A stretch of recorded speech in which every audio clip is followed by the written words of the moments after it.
Hello there and welcome to the Bitcoin Takeover podcast. This is season 17, episode 13. We are live with Charlie Spears from Blockspace Media. He's a co-founder, and this episode is sponsored by SiteShift, Bitcoin.com News, Layer 2 Labs, Cake Wallet, and there's gonna be a giveaway from Cake Wallet, so stay tuned, and Brains Hash Power.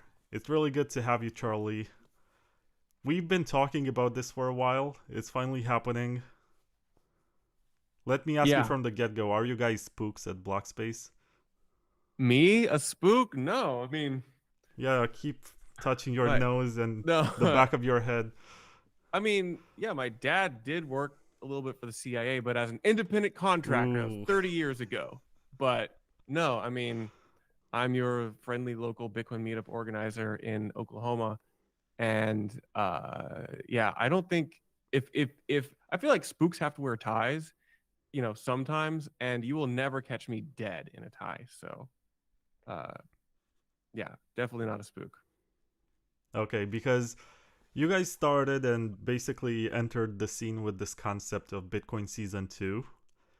Yeah, And I I I guess I owned that. it triggered a lot of, I guess, all the right people.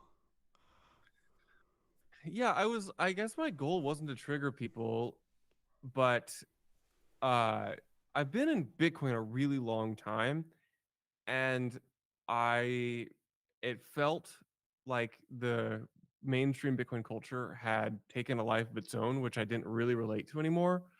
So I had already kind of accepted that I don't really care what.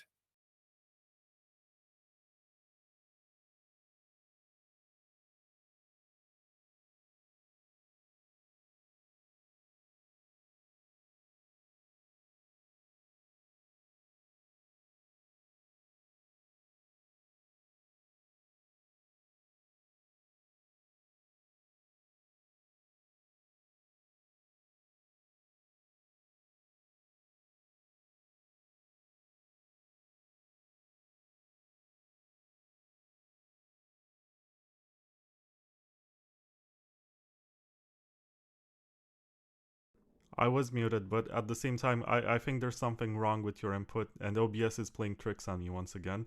So, halfway into your statement, into your sentence, your video froze, and now my video is frozen for some reason. I don't know what's happening. I guess we're being attacked by spooks. Be DDoSing myself, so confirmed not a spook. Weird, man. My video is frozen. Your video works so far. I mean, I'm listening to the stream. It sounds like we're okay. Yeah, I can hear myself. The stream looks fine to me. But for a few seconds, I think you're frozen. Maybe someone in the chat can confirm. Okay. But yeah.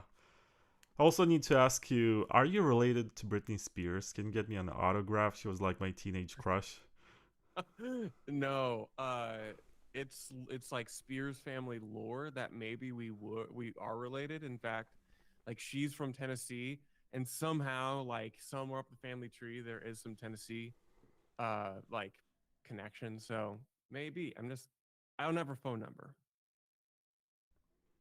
But if you do, hit me up. I will. Yeah, I'll send it to you offline. Okay, so tell me more about Blockspace Media because you guys came sort of out of nowhere, raised a lot of money, started doing this podcast. I'm honestly jealous how much money you were able to raise for this. And you had a bunch of shows that were running in parallel, and then you sort of decided to merge them. There was the mining pod, there was Bitcoin Season 2. Now they're both part of the Blockspace podcast. Yeah, the Blockspace podcast universe. So it didn't come out of nowhere. This is downstream of Will, the co-founder. I call him the founder, and I'm the co-founder. It is really downstream of Will's long-standing work in Bitcoin media.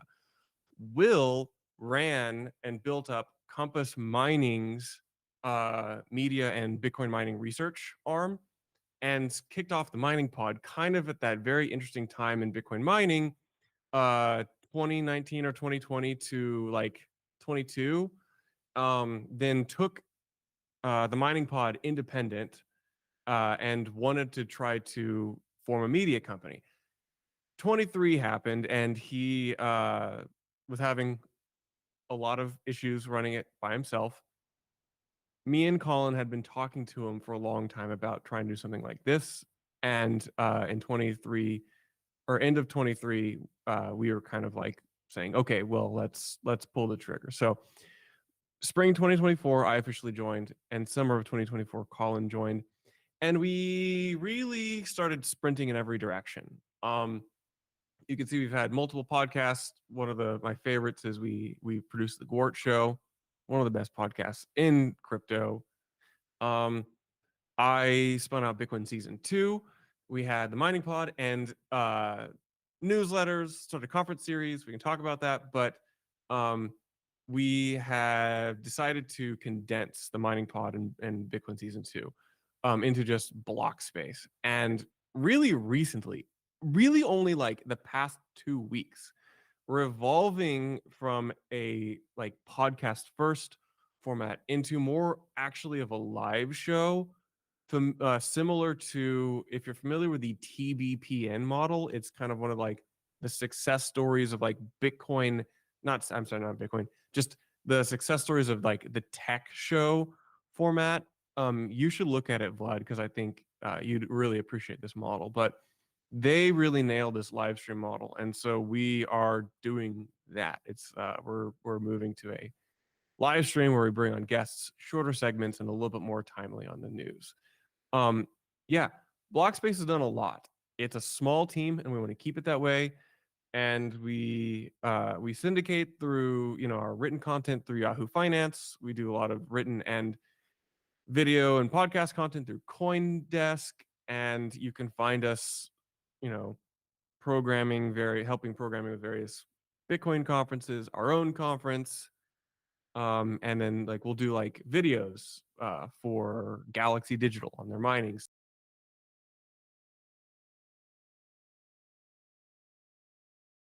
Oh, just a second. You're frozen again. Let me test your audio. It doesn't work anymore. I don't know what's happening. There seems to be a glitch or something. It's my fault for updating OBS. I apologize to everyone watching this. And what I need to do is to go to the input and change the source, and then it sort of refreshes. Can you move and talk now? Check 1 2, check 1 2. It came back. Check So 1 2. I guess it's the same as it was in the interview that I did last year with Zenu, the Monero guy. So I will have to constantly redo this process. Okay. I could work with whatever. I get it. OBS is a goofy software. I wouldn't say it's goofy. It's actually super useful. I love it, but it has its quirks sometimes. Yeah. I'm not sure what's better than this. There is StreamYard or something. But StreamYard is just a reskinned version of OBS. StreamYard just takes OBS, which is open source, and like privatizes it in kind of a. I actually have a strong opinion on this. StreamYard actually is less performant than OBS. It just has nice plugins. And there's also. Okay. I guess StreamYard is the one I was thinking about, but there's one with a duck logo. I don't remember the name of it. Oh, yeah. Oh, I'm sorry. I thought you said Streamlabs. StreamYard is pretty good, actually, but it's plug and play. It's browser-based. My bad. Oh, yeah. Streamlabs. Exactly. Yeah. Too Streamlabs much is OBS names. reskin. StreamYard is the web app, which is actually pretty good, but you couldn't do this stream on Streamlabs because you can't get that marquee across the bottom in the same way. Yeah.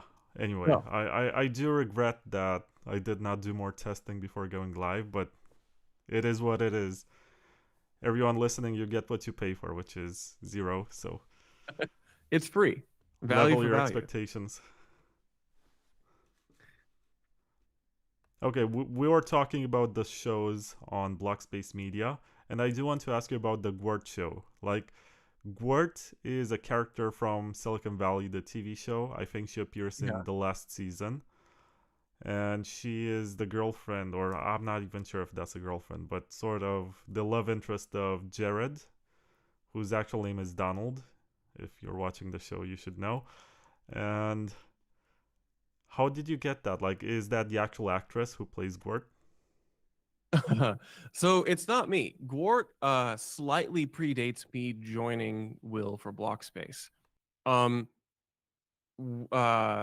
Will actually, prior to us taking a very Bitcoin forward approach, Will had a like an Ethereum podcast with Evan Van Ness, if you know that guy.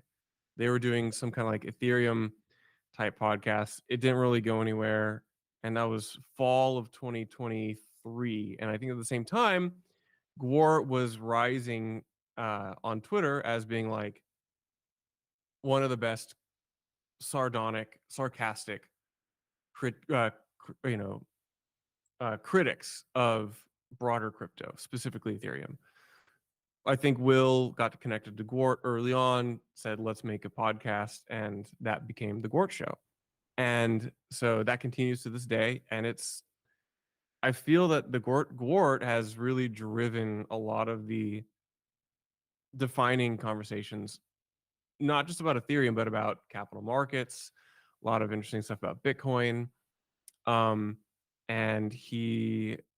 I'll put words in his mouth. Like he's a Bitcoiner who happens to talk about other stuff happening across crypto. I think that kind of does describe a lot of the culture we have at Blockspace, in that a lot of other Bitcoiners only have one topic that they're interested in, and it is Bitcoin. And it's like, and anything that is not related to that is not only not interesting to them, but it's like unethical. But I find business activities very interesting, and things happening outside of Bitcoin to be pretty compelling. And it's increasingly relevant, especially as Bitcoin gets bigger and the types of economic actors who are involved in it change. No longer is it just the swan Bitcoins who get to decide what Bitcoin is. It's now an abundance of institutions, heterodox cypherpunks, and everything in between. Yeah, I guess you sort of nailed the issue on its head, because for a while it seemed like Swan was monopolizing the whole Bitcoin podcasting space. Not only that, they were producing their own shows, but they were sponsoring pretty much every podcast under the sun. And they had all the influencers, and everyone was telling you to use their Swan referral code and whatever. I think this was 2022 or 23. For a while, it seemed like they're untouchable. They're like the biggest Bitcoin company, but it never made much sense to me because their business model was virtue signaling, and you could buy the same Bitcoin from Kraken for much cheaper. And why do you care that Kraken also sells you something else? Like, who cares? You can go on Coinbase or Kraken, you do the same KYC process, you get your coins, you withdraw them to self custody, and that's it. Why would you want to pay extra just because these guys are virtue signaling to you? It was always weird to me, but it worked. I don't know. Just a second. I'm really sorry, Charlie. I have to fix your audio and video once again. It's gonna be a back and forth process through this episode. That's a-okay. And as soon as your video and audio work, my video gets frozen. Let me leave my video frozen. Maybe that it's gonna be better this way. Okay. Tagging me in now.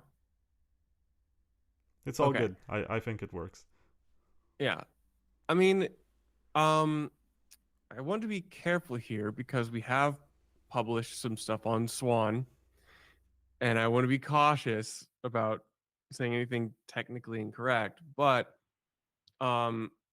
their annual revenues of one of the previous years were surprisingly low compared to what you might compared to the position they occupied in like Bitcoin mindshare.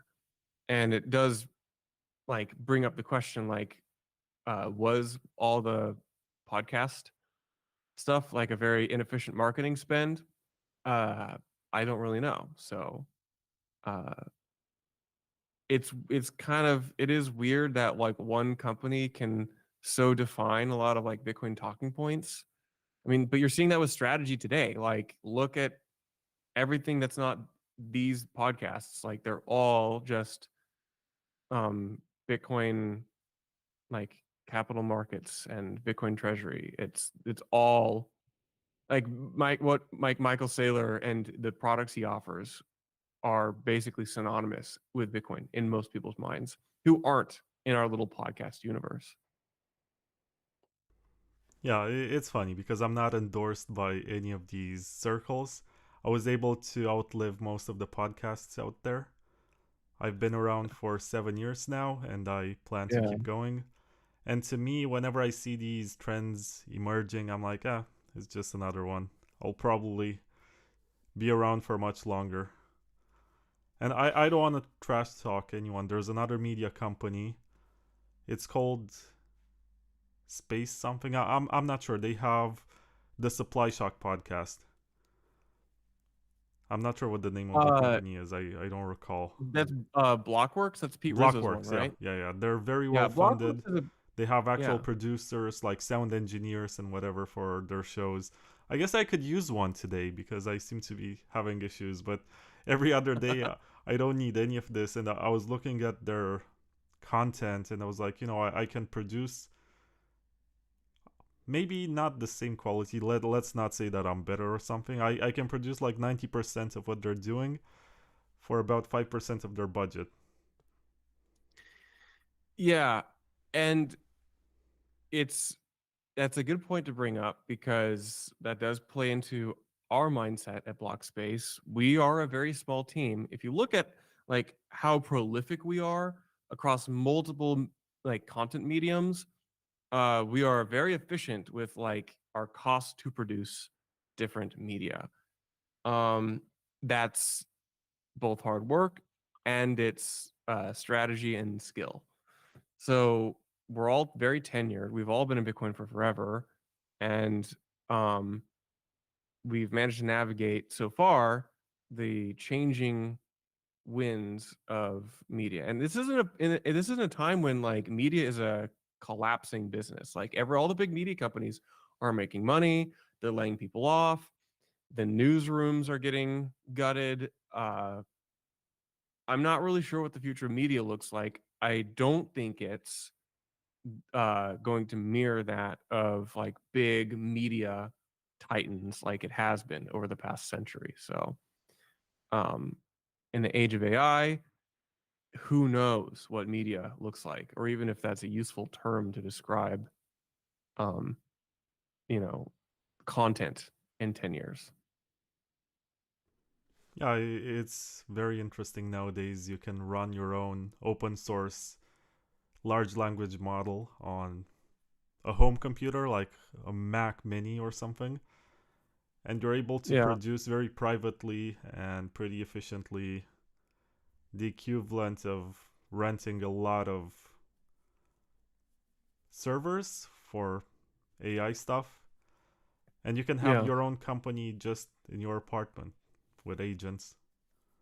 Yeah. I Basically, mean, I'm I running. think the ones to succeed will be the most creative ones. I don't think that the ones producing the highest quantity of content are going to be necessarily the ones that succeed because there's already a sea of AI slop. But you got to be super creative and make the most of what this technology can offer you to make your workflow more efficient. And yeah, I think it's a much healthier approach to start with a small team and figure it out from there as opposed to raising money, hiring a lot of people, and then having to let them go as their jobs are getting replaced.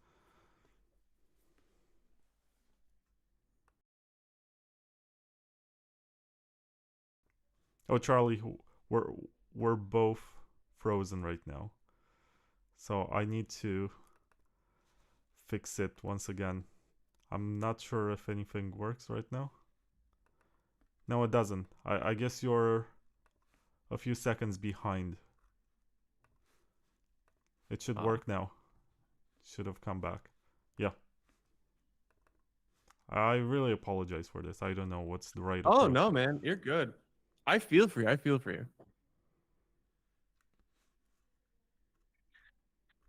Um, as it yeah, as it relates to ongoing work in AI, I have a pretty elaborate Claude code set up now and blow through almost the entirety of my 5x Claude code weekly credits.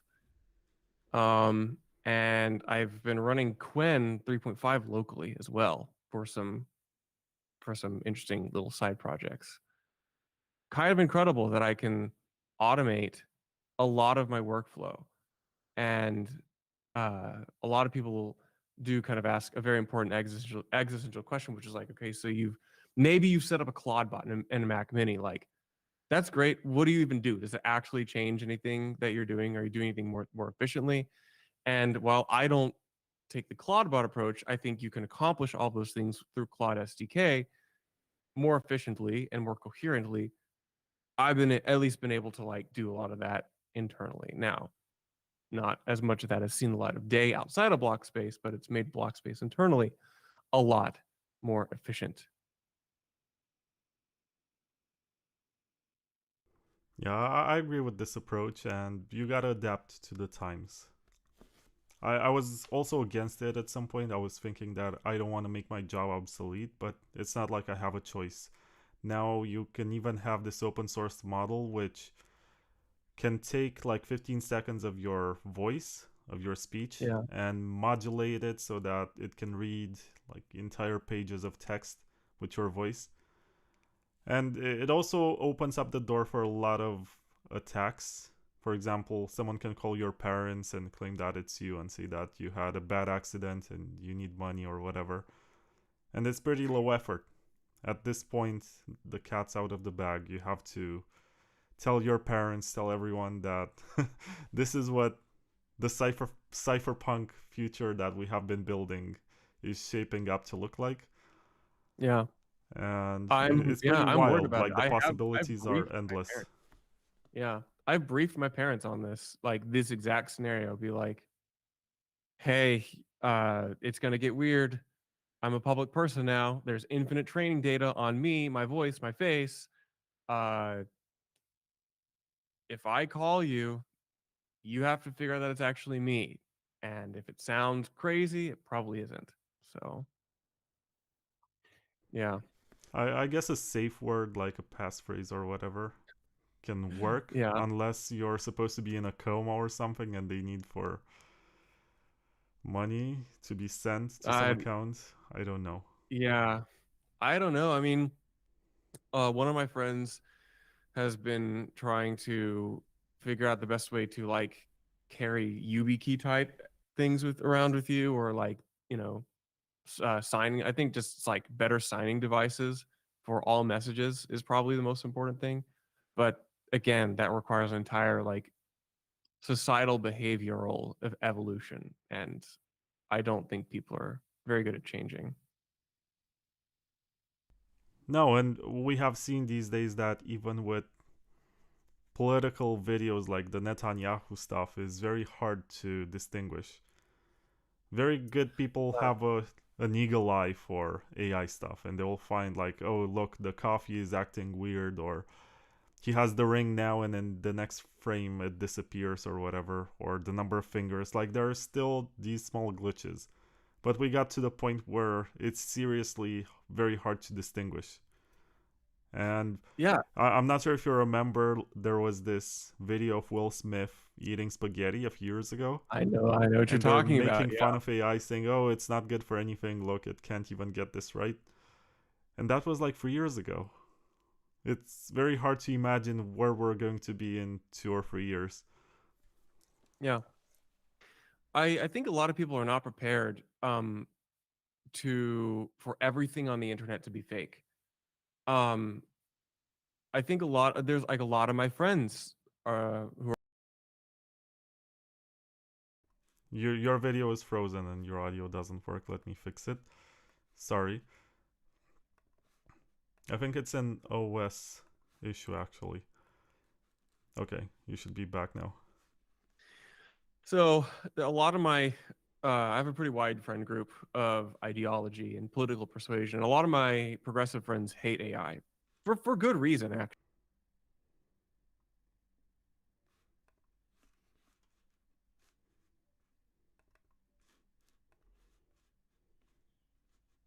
Charlie, I did something stupid. Just a second. I need to fix it again. Okay, you said that it looks dumb and it looks bad. Yeah, they say that it looks dumb or looks bad. I think they over-index and they get overconfident in their ability to identify AI-produced content, and I think that's just the wrong mental model entirely. Um, Very soon, no one, not even the experts, will be able to discern what is AI content without additional tooling involved. And so, um, I it's like this. It's the H naught problem. It's how do you solve the false hypothesis, the false positive? Like, how do you know that the thing you are reading or watching isn't AI? A lot of people think like you won't like. It's kind of like you won't know when you get there because you'll stop recognizing it. Perhaps you have already been there. Perhaps you've already crossed that uncanny valley, and you um, now can no longer discern it. How would you know? You'd have to have somebody come out and like pause whatever you're looking at and say that's AI, and you'd have to then acknowledge that. I think a lot of people are actually already there; they just don't realize it because of the exact problem that I described. Yeah, but in the context of Bitcoin, I think AI is even more interesting because a lot of the mining is shutting down to pivot to AI, and I see a lot of these Bitcoin accounts also switching to AI. I also happen to have bought my Mac Studio today for the purpose of Yeah, experimenting with AI, but it's people were making fun of me today saying, "Ha ha ha, look at you, Vlad, you said you're not gonna switch to AI and you're gonna give up on Bitcoin for this." It's just my hobby. I'm not gonna do this full time.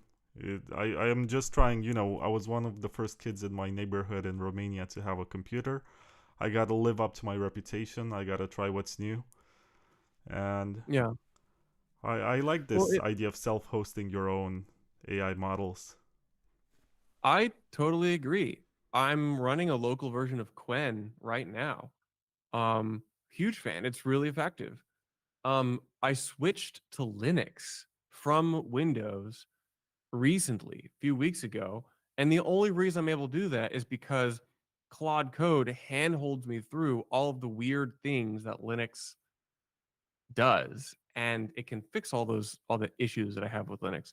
So like I think Linux is going to go through, it probably already is, but probably is going to go through a bit of a revolution because now all the weird technical stuff is is more or less fixed, and now I can run like more freedom oriented operating systems. It's amazing. And the reason I switched to Linux is mainly because like I think from a long-term perspective it will play very well with locally hosted AI models.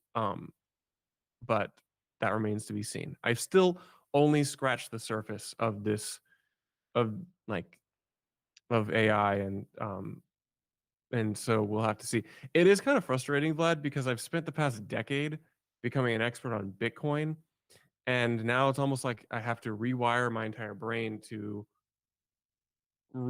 climb another big mountain, which is this new world of compute and artificial intelligence and how to leverage that when I spent so many years indexing into understanding how Bitcoin works, and uh it just feels like it never ends. There's always some new major thing I have to uh like new like water I have to tread. So maybe that's No, just the the more frustrating part is that I spent so many years trying to learn how to write and developing my own style. Now you can just put some old articles of mine into a model and train it and say, okay, how about you write on this topic? And these are like the main points that you want to cover. And you get a result in a few seconds. And it's maybe 90% of what would take you hours, if not days, to write. And it's also yeah. frustrating when you learn, for example, how to do music or art or whatever, and then you see that just one prompt can do hours of your work and sort of make a lot of these creative works redundant, which I don't know. we always assumed that the robots are gonna take the hard work away from us so that we can focus on arts, but it seems like the arts are gonna be replaced much sooner. They're taking which work? Just a second, I need to.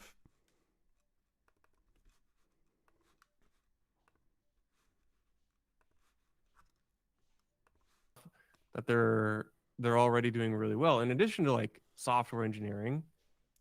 So But he said that they're taking away graphic art and design and the fun work. You are muted. yeah, I'm sorry. no worries. I mean, I'm reluctant to say this, but like um all of the Blockspace background music for the past several months has been stuff I produced through Suno, which is an AI music app. And it's because we have the commercial license, it's all stuff we can use as our own. So it absolutely beats any like licensing of third party music or buying it or buying these libraries, because I can now just create something out of thin air as long or short as I want. I can alter it on the fly. It absolutely beats like all of their types of stock content. And I'm able to do it with AI. And look, this is not just me being like a capitalist taking advantage of the most efficient thing. I'm actually a signed recording artist. I play the drums. I produce a lot of music. Um, I'm actually modestly successful as a musician um, in my free time. But so my heart goes out to a lot of those people out there trying to make it. But uh, I also have to run a business, and it's very clear that AI dominates in this category. So yeah. I guess a lot of us podcasters are failed musicians who bought their gears and tried to record something cool, and then they got like 80 views on YouTube and sort of gave up Yeah, and tried to find something I don't which makes know, more Vlad, sense. I will flex. I mean, I've got millions um of streams of my stuff. So What's your it's SoundCloud? no, the check the Spotify. The band is called More and More, More ampersand More. There's two bands, Beach Friends and More and More. MOR ampersand More. Um, you can see Spotify or um I mean, let me see what More and More's got right now. I'm bragging here. I'm flexing. I don't normally get to pull this out, but um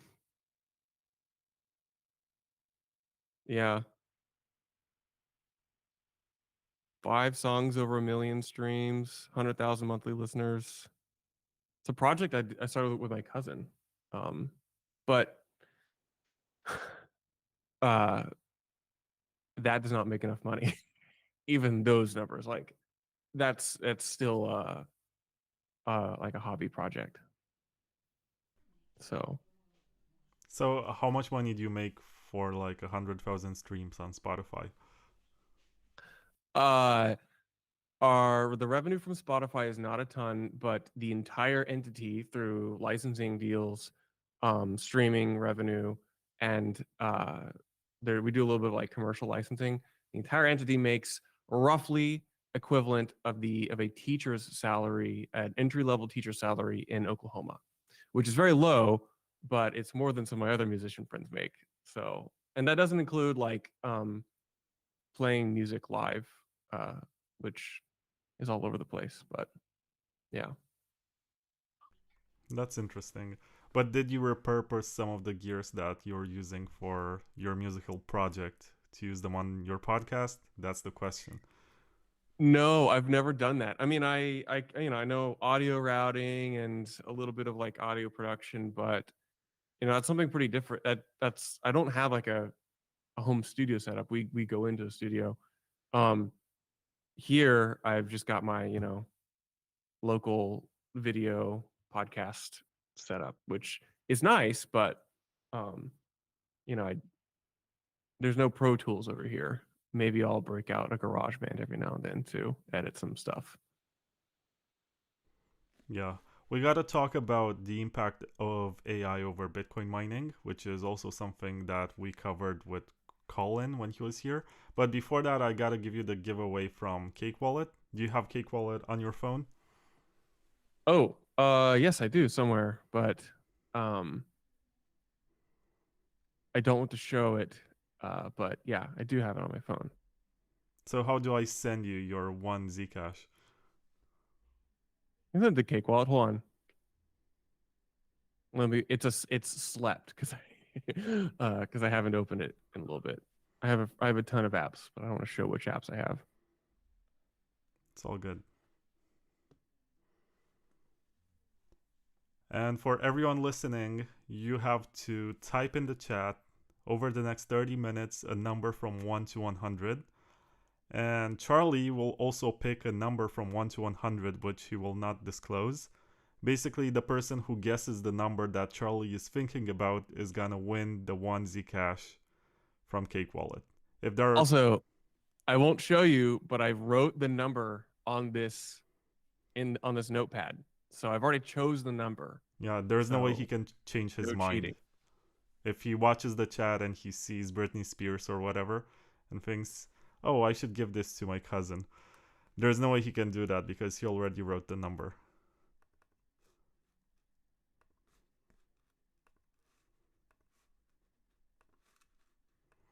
Something interesting in Cake is that you can reuse your old seed from another wallet, which is not recommended for security reasons, but if you want to hold over the long term or whatever, you should do it properly.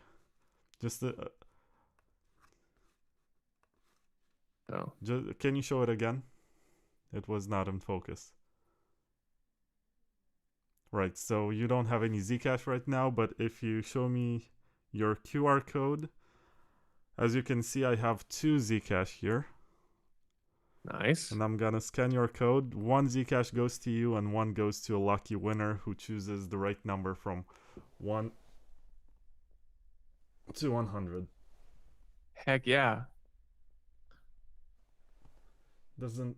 Just a second, let me see if it works like this. It did. And I'm using the shielded pool. It did. So the reason why I chose Zcash for this is that, oh, it's $267. Nice. Holy shit, Vlad. I'm getting paid to go on this podcast? By Cake Wallet, not by me. So by Cake Wallet? If I'm not going to get sponsored anyway by Cake Wallet in the future and we want to do another episode, don't raise your expectations too high.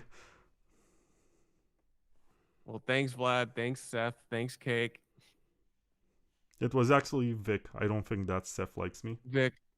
Oh. Thanks, Cake Wallet. I actually have Zcash on one of my exchange accounts. I forget which one. Just by virtue of like always dabbling in various crypto assets over the years. Yeah, it's what I wish Bitcoin turned into. There's someone in the chat who asks if they can have multiple numbers. No, you cannot. Only one number per participant. And also, if 2 people or 3 people happen to guess the number, then I guess they will have to share the reward. So it's in your best interest to choose a number that nobody else chose. Well, I've already written it down. Can't change it now. It's already here. I could even hold it and keep it on a camera so you know I'm not lying, but... There's someone who says that there's gonna be the Zcash dance incoming for $300. You know the Zcash dance, Charlie? No. It's What's like this? Oh, because of the Z? Yeah, the Z. Ah, classic. I did that with Shanbo, who is like their genius cryptographer. Yeah. Anyway, Zcash is exactly what I wish Bitcoin became eventually. And it started out as Zero Cash soft fork for Bitcoin. I mean, I wish Bitcoin had more native on-chain privacy. I don't have a strong opinion on like Zcash's specific model, but I do lament that Bitcoin is not natively private. I wish that I heard more people.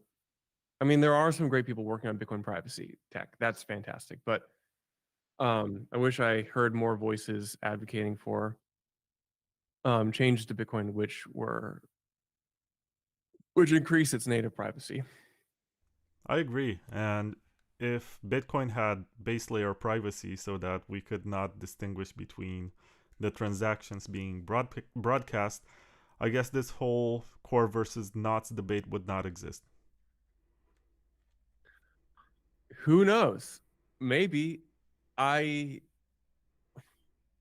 I do wonder. I think that the knots, the pro filter camp, I'm gonna say the reactionary Bitcoin Puritans, I don't think they would be satisfied with anything. I think that they just deeply want to kick out uh, people because the movement is not really focused on finding truth. It's more focused um, uh, on purity. And if you're familiar with this concept of a purity spiral, you see a lot of like cults enter purity spirals where they become more and more obsessed with having the most pure views on things that they continue to kick out people who deviate. And it's weird because it's been very public, like to watch this over the past year. But I thought, like to me, it was maybe 3 or 4 years ago that I began to view a lot of Bitcoin culture like that. So to me, there's a lot of folks I think who are surprised that this is like a thing in Bitcoin. I'm like, this has been here for years. It's just now very.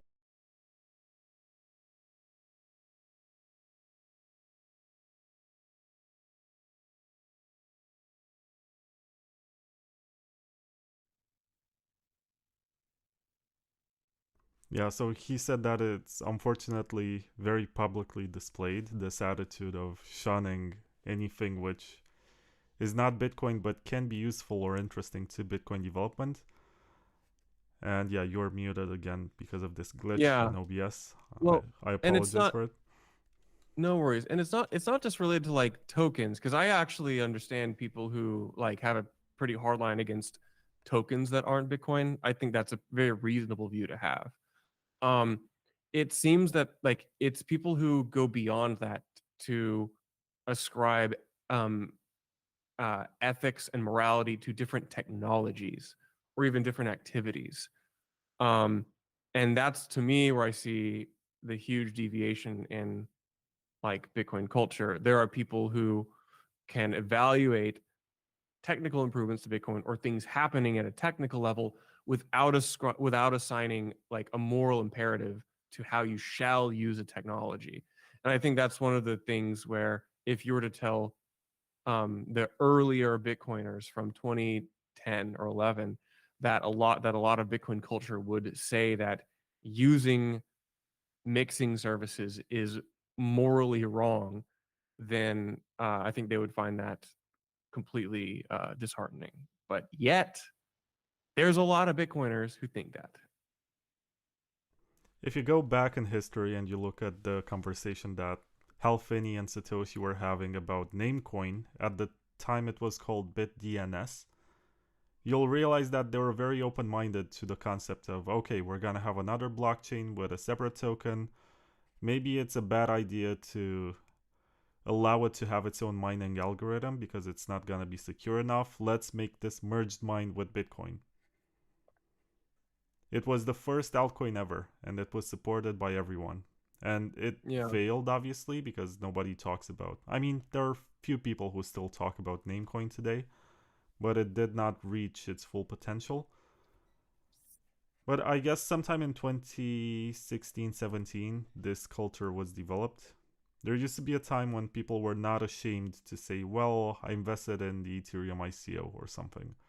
Or, well, I hold some counterparty tokens or something on Mastercoin Omni, or I invested in NXT or whatever. They would not be ashamed to say it. But sometime in 2017, I think it became ridiculous with all the ICOs, and also 2018. And this culture was developed as a response to the fact that, first of all, there was this narrative that Bitcoin is going to get replaced, that it's old technology, that something else will come along and it's going to be VC funded and it's going to have faster transactions and block times and larger blocks and better privacy and smart contracts and whatever. And I think to a degree, this resistance to change was successful in its purpose. But I also believe that sometime in 2021 it should have been forgotten because it no longer made sense. Yeah, I agree with this. It's I I think what's almost more disappointing is that the arguments against altcoins and this like social circling of the wagons against altcoins makes a lot of sense to me. It's that the critics of altcoins, like they became very poor. They became very dumb. So the majority of the criticism of altcoins and their existence and why they don't work generally is seriously deteriorated. And the average Bitcoiner who hates shitcoins can really not articulate why. They can't. The average Bitcoiner cannot really articulate why these things don't work in their minds. Now, they might be right still, but I think it's almost more chance than anything. Because I don't really hear very good criticisms of proof of stake anymore from Bitcoiners. They just say, "Well, it didn't work," which is not really true and not really accurate.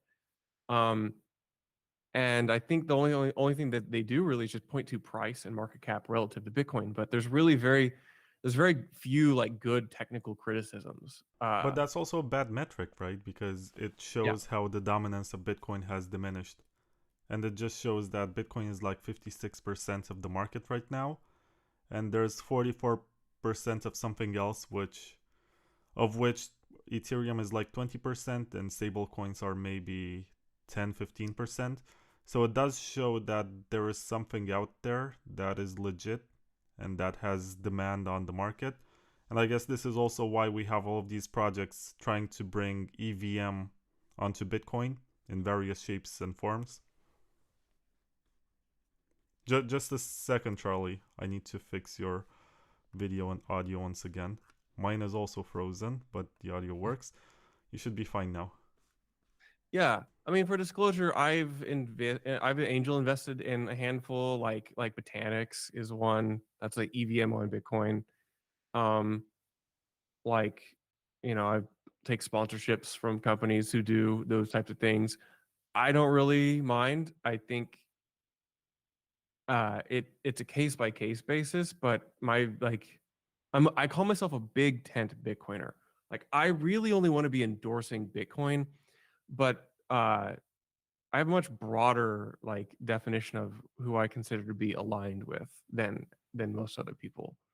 Um, so like Monero is a great one. Monero used to be almost synonymous with like Bitcoin use. Like Bitcoin people in Bitcoin would use Bitcoin and Monero pretty seamlessly, and it wasn't taboo. It was even like not very taboo up until like 2018 or 2019 to like use Monero, and then like post COVID, it just became uh, totally sacrosanct to even use Monero or whatever because Lightning was perfect, and I think it's just disappointing because Lightning's not perfect. Um, it has some trade offs. It's got a mixed success, you know, and my first the statute of limitations is long gone. Like my first Bitcoin was to buy drugs on the Silk Road. It was really awesome. It was like really cool. So like to me, that's what Bitcoin always is. And other technologies which allow you to do that. Now I know I don't endorse doing that. That's 12 years ago now, but like I think people should be able to buy whatever they want. Um, and technologies that enable that should be embraced. Some are better than others, and it's a spectrum. But I mean, I'm not telling you to go buy Monero or Zcash. I'm just saying like you can use Zcash more privately than you can Bitcoin, probably. So put that into your risk model. They're tools. Um, they're tools you can use, and it's crazy that we politicize that. I feel like we lost the plot. It is a spectrum, but then again, we're all on the spectrum. Yes, we're all We're all me, on the especially spectrum. me. Yeah. But yeah, I do remember the time when it was taboo to even mention Ethereum or Monero or whatever. And I think at one point, even Fluffy Pony sort of gave up and conceded that Monero doesn't scale and said maybe that Lightning is gonna be it. I think this was 2018 or something, or 2019, Yeah. when he was still doing the Magical Crypto Friends show. And I Yeah. guess maybe Samsung put him in the corner and he was like, yeah, Monero doesn't scale. It's gonna be a small privacy experiment for most of the time, I guess. So maybe that Lightning will work to bring more privacy to Bitcoiners. I want to ask you, Charlie, when was the last time that you sent a Lightning transaction and how was it? Yesterday. Did you I'm a have to I'm a try multiple times or did it work the first time? Was it no, I custodial or loaded non up custodial? it was a Phoenix. It was Phoenix that from a channel I'd opened Phoenix to load an arcade wallet, which is pretty non-custodial, not entirely. So it's low trust counterparty trust. But I'm not like the wrong person to ask because I use everything, man. Like I'm a Bitcoin power user. I buy ordinals. I sell ordinals. I buy raw milk from my local rancher. I have cows that from my local rancher that I own. I my local meetup is really interactive. I pay friends back in Bitcoin. I do the Cash App like point of sale like uh onboarding here in town. So um I don't really get too caught up in that. I mean, I do care about there being correct technical definitions of what non-custodial is, and I do care about properly defining an L2 from a side system and like describing true counterparty risk of like various bridges. Um, but like when I'm talking to normal people, I don't really care. It's always been about getting someone in the door. Um, and uh so Just a second, Charlie. I need to fix your video again. It went down. Really sorry. yeah, Okay, you're the back. issue with Lightning that I've had is um that it was very overhyped and it was the solution to everything for a while, and there's a lot of disappointment from that. I think it's in a pretty good place today, actually, because it's pretty functional. I had I was very frustrated with it for a while because my local meetup, my wife and I have run a local meetup for 7 or 8 years, and every Christmas we would have what we call like our sat swap, like our like bring something and we'll like make a Bitcoin transaction to exchange things at our local Bitcoin meetup every month. And after Lightning came out, I think it was like 2020 or 21. I think it was 20. Like we'd try to I would go through this whole process of like showing people how to set up a Lightning wallet from their phone. Like most people hadn't done it. So like be like, again, we're gonna use this wallet and like here's what you do, and here's how you do it, and like here's how you fund it, and you can do it all in like the next 30 minutes. And then for the next 5 years, the process that I had described the year prior did not work anymore. So either the Lightning wallet software was discontinued, that service provider wouldn't work, something about channel liquidity. So like we had to keep explaining the process. And the problem is people just there's a huge attrition rate if you have to just explain something new to somebody every time. And like it was confusing to me too for a while. Like why did Mash not work this year? Why did Phoenix not work this year? Oh, because they left the US. Why did Wall of Satoshi not work this year? Oh, because they left the US. Why did Zeus was solid for a couple years. I think it still is. But like Strike, like why can't I use Strike anymore? I don't remember. It was like broken one day for some reason, but like it just every single time, and I just got exhausted.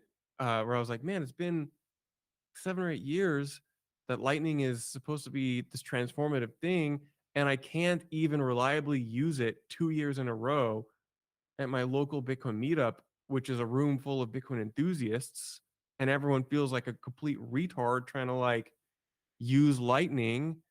So I got really frustrated about that. I think I've come around to like Lightning more now, but I've reduced my expectations to more of a hub and spoke model, and that works pretty well. Or like, more like settlement between like two arcs or whatever. That seems to be a very appropriate use for Lightning. But that's fine. I think that's a great place for Lightning to be. I think a lot of people are in denial that Bitcoin could be way more, and there can be more things than Lightning. And yeah, so I don't know what. Do you want me to be critical of Lightning? Do you want me to be endorsing of it? I don't really know. I can probably take It's not either about side of what I the argument. want it to be. It's just Yeah, your experience, man. Because look at this. yeah, 10 days ago, I had a failed yeah, transaction in Phoenix.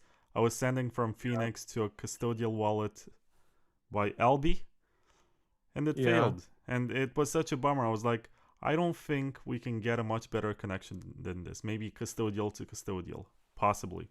yeah. I have it. Here's a Lightning invoice from 4 days ago that I had. Successful sent from Phoenix. I did a bunch to and from Cash App. That was nice.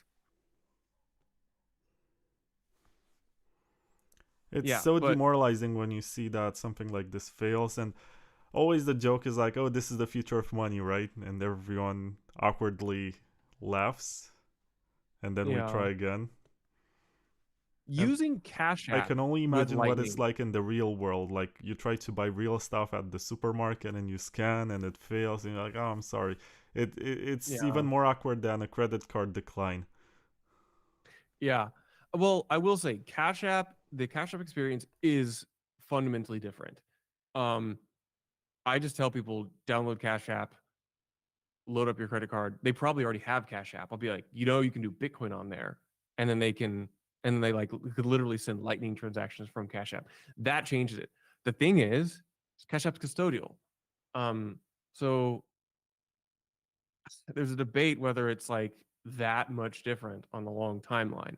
For now, I think it's pretty awesome. Yeah, it's just like Satoshi intended, right? Like Bitcoin, a bank to bank. Intersettlement, bank to bank. That's Ripple, Exactly. man. Or Yeah. that was Ripple 5 years ago. I don't know what Ripple's I doing, don't know but what Ripple is yeah, about. Like, I'm pretty sure that Ripple is just some sort of fundraiser for something that we don't even know about. Just a second, I need to. It's probably better that that was not caught on mic. But yeah, I fixed your video right. again. Yeah. So I mean, yeah, I think Lightning's really cool. I don't really I'm not like super interested in it right now, so that's probably as much as I'm willing as I really want to talk about it. Um it would be pretty awesome to have channel factories, and we need like CTV or some covenants to get channel factories.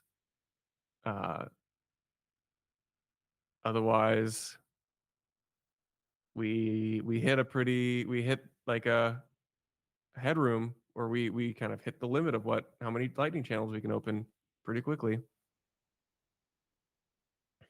Yeah, I mean it's sort of interesting how even the people who are pro Lightning seem to not agree on how to fix Lightning. And But fixing that's just the Lightning, way it is here in Bitcoin. That's just how it always is everywhere.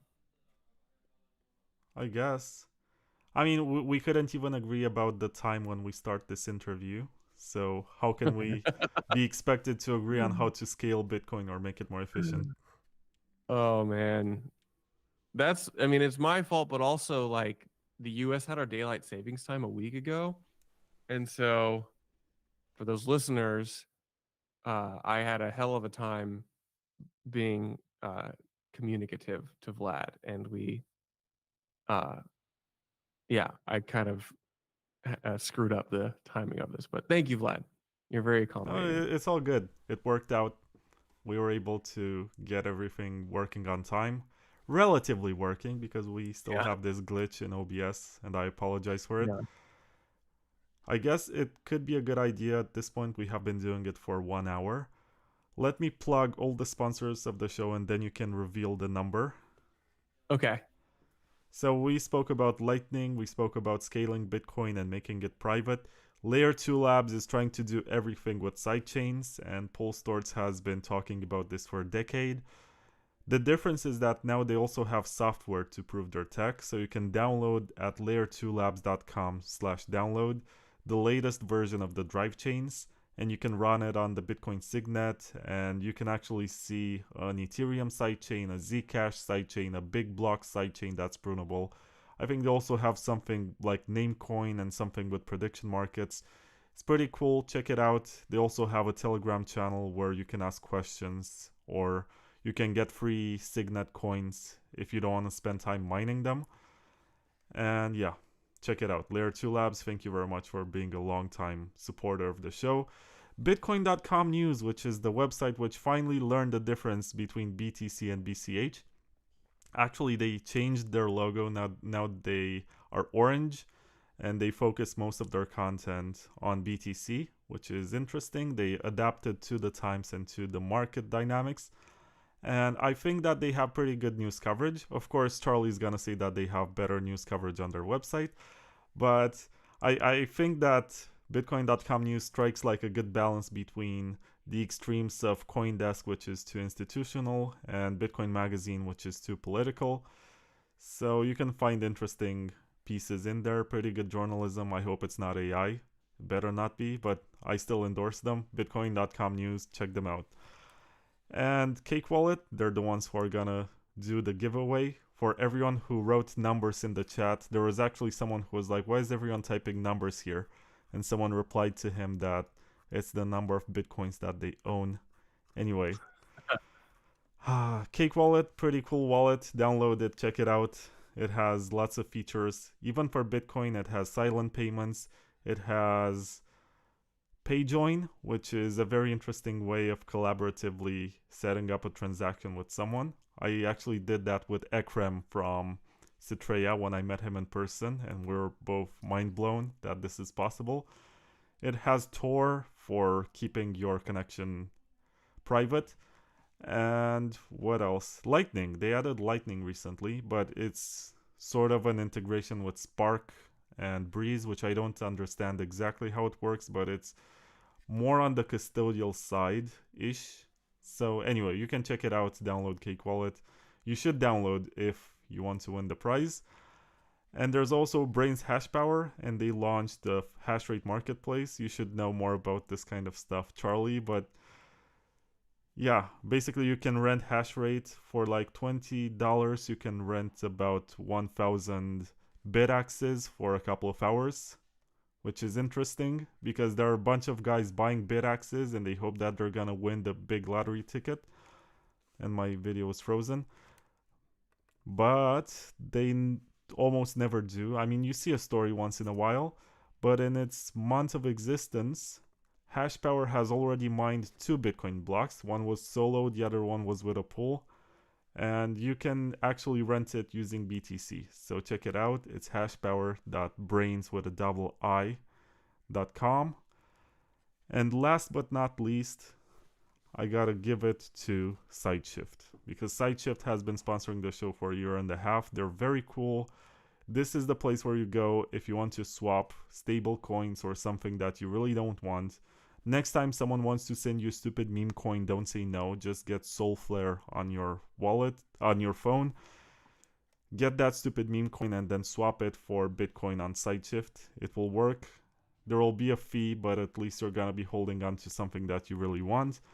And if someone wants to pay you in stable coins, it's most likely a bad idea to hold that because it's not censorship resistant. It can be blocked or frozen by the issuer. So just swap it for Bitcoin. on SideShift. Not available in the US, unfortunately, but if you're into really using it, you can find workarounds, wink wink, but I'm not gonna tell you how or what you should be using.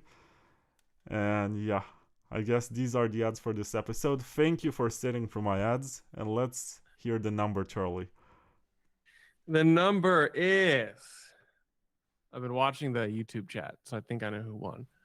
The winner is 98.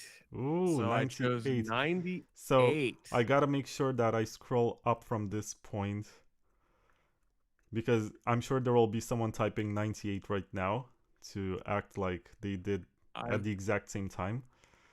I've been So watching. I'm watching the YouTube, chat. so. You're saying that there's a winner? There's not a dead-on winner, but there's someone who's really, really close. I see a 99. Oh, I interesting. see Plastic O2D with 99. Then there's another. There's a 100. Yeah.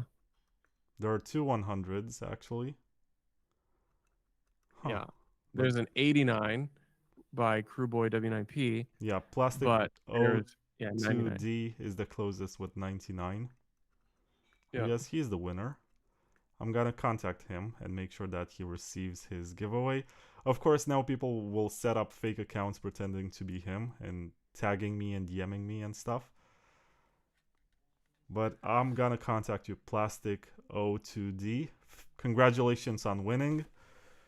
Let me type this. You are the winner! Exclamation point.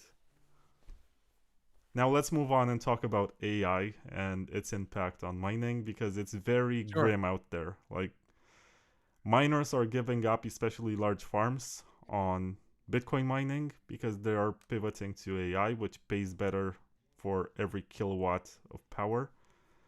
And this can be an existential threat to the security of Bitcoin long term. Unless we're gonna spin up a bunch of bitaxes in our homes, but even in that situation, it's very easy to 51% attack the network. So where do you see this going? You're the person who sort of co-founded the mining podcast. That's entirely Will. I just helped keep it going. That's why I said sort of. I'm not at all worried about miners switching to AI. This is not me saying like hand waving FUD or anything. I'm not at all worried about this. I actually think this is kind of inevitable and probably good. I think the business of building compute is like the most important business of our generation. And so right now AI pays way more per like unit of energy, rack space, data center location than Bitcoin. And it prioritizes stable jurisdictions like the United States with a reliable, consistent energy. So that's totally fine. There are other places in the world. Bitcoin mining tends to go to the edges. So Bitcoin mining will probably have to find a different place, probably a different geography than the United States. This is a lot of people's optimistic scenario, given that 40% of the hash rate resides in the United States, half of it in a single state in Texas. So I think a lot of people would actually, if you think about it from that, and the fact that now that in the United States, AI is going to buy out all of your data center capacity, Bitcoin mining is going to go to other places. A lot of it's going to Russia. Super, maybe don't broadcast that. A lot of it had gone to places like Iran, surprisingly, back to China, the Horn of Africa, South America. So that's good. The existential problem is not that AI is buying up all the data center capacity. The existential problem is going to be just profitability of of the Bitcoin network to sustain enough network security.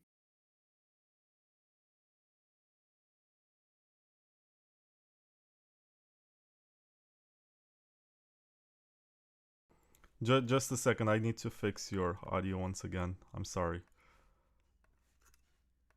Okay. So the price of Bitcoin does have to keep going up at some rate. We can argue about which.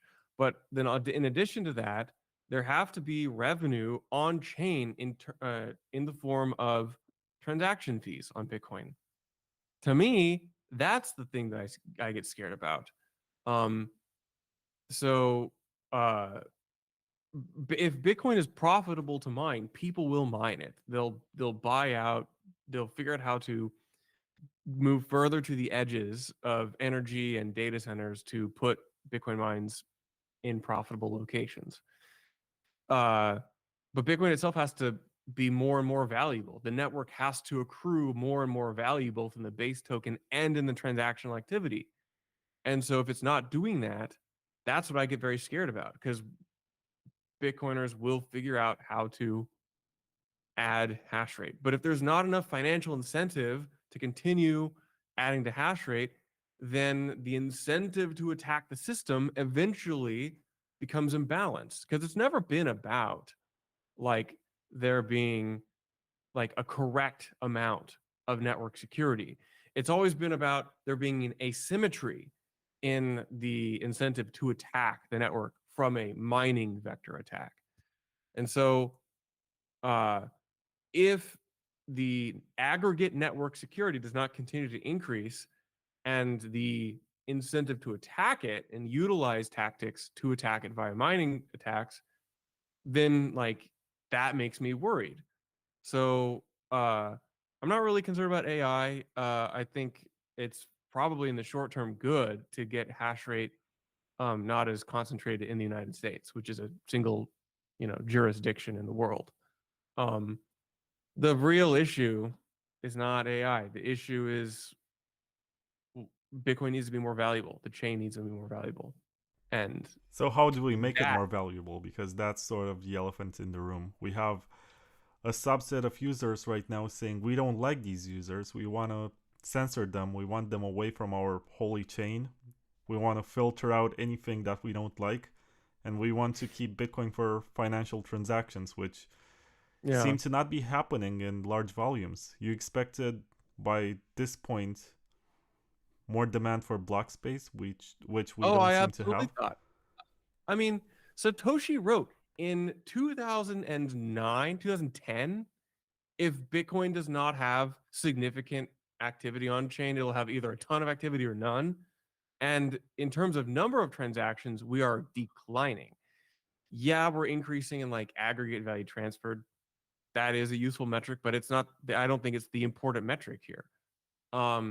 So what's funny is I think the Knots people are so irrelevant when it actually comes to economic Bitcoin actors that it really doesn't matter whether they want these transactions to happen or not. They're not really changing any of the of the actual activity that's happening on Bitcoin.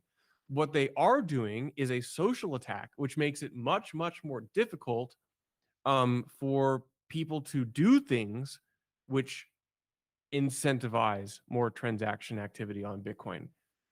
If you take the perspective that covenants or soft forks or even just a proactive developer environment would possibly help encourage more transaction use of Bitcoin on chain, if you think that like more proactive activity from developers, especially the most influential ones in the Bitcoin core contributor ecosystem, if you consider that you have significant attrition and hostility towards them, it makes them want to pull back and recede even more. So that is more of a social attack on, I think, promising future development of Bitcoin than it is anything. So it's not really harming transactions today. It just makes me more bearish on like on it makes it incredible. It requires much more friction to even move forwards because of that. Look at what they've done to like really fairly innocent people. Like look what they did to Gloria, and they do that to a lot of people. And you make people who don't really want to try to go in and control like a puppeteer all this stuff. You just make people not want to volunteer. You make people want to go work on other things because of your weird Puritan crusade. And so you're not affecting any transaction activity on Bitcoin today. You're just making less people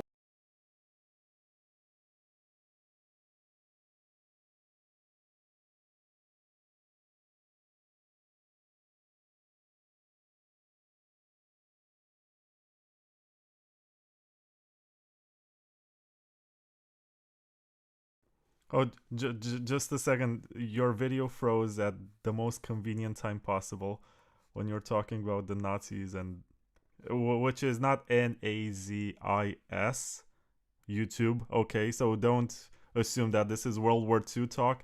It's KNOTZIS. There's a difference. Oh, it still doesn't work. Just a second. What's wrong with this? The Nazi user movement. Try again. Yeah. It's fine now. The not user movement. I'll stop saying that other word so I don't get you dinged. No, the not user movement is delusional. It's retarded. It's reactionary, and they are very hostile people. And I would say the majority of them have deep personal issues, which is that they have that are driving them for this. They are crazy. So I'm not really worried about angering them. I do. The thing is, what it makes like I am cautiously critical of a culture around Bitcoin Core, though, and it makes it really difficult for me to be more precisely critical of things about Bitcoin Core because I have to defend like a very obvious relay policy change that they've made against a complete chaotic, delusional group of Tasmanian devils, and but it makes it so much more difficult for me to say I think that Core is not proactive and they're too not proactive about like things that aren't janitorial, and I think this is like um I think this is a big long-term problem for the long-term success of Bitcoin. It makes me less excited about Bitcoin uh, because people are using it more custodially. The adoption trajectories are off. Individual use of Bitcoin down. Institutional um, users through institutions going up. Like that's fine. That's inevitable. But like Bitcoin does not seem to have the tools on chain that I think it should. And this isn't even me saying like there should be more ways to create tokens. I think I'm saying that there should be more ways to use Bitcoin self-custodially. It's magic internet money. We can program all sorts of cool shit into it. Why are we not? Why does it seem like we have given up on that? Now that's reductionist, and that's not how everyone feels. And obviously, core is a broad group of people. Most of a lot of volunteers, a lot of people who could be making way more other places. But I think that they are largely disconnected from users, and they gives them like too much confidence about a lot of like their role and position, um, and it has created a bit of an ivory tower mindset. Now I think most of them, I think almost all of them are like well intentioned. So it's like less of me criticizing intentions and more of me criticizing blindness, I think. And so some maybe this is inevitable. Like maybe this is just the inevitability of these like distributed systems and time, social friction. Um, People get exhausted. You know, there's a lot of more inertia to do things. Maybe that's inevitable.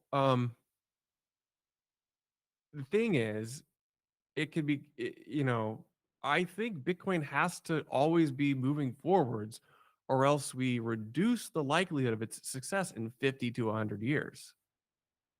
Um, we've been telling ourselves this story that Bitcoin is this inevitable thing, almost in a way, almost like, you know, ordained by God, but it's not.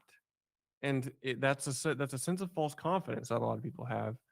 So if I can then now shoehorn this into the conference that we produce, um, yeah, a lot of the problem that I see is that um, there is an increasingly disconnected group of developers inside Bitcoin Core, outside Bitcoin Core, miners, institutions, capital allocators. In some ways, this is good because it means Bitcoin's very decentralized. But it's also very, I think this is very bad if you want Bitcoin to have proactive changes. And because you need to get buy-in from all these people. And over the years, these have become increasingly separated stakeholder groups.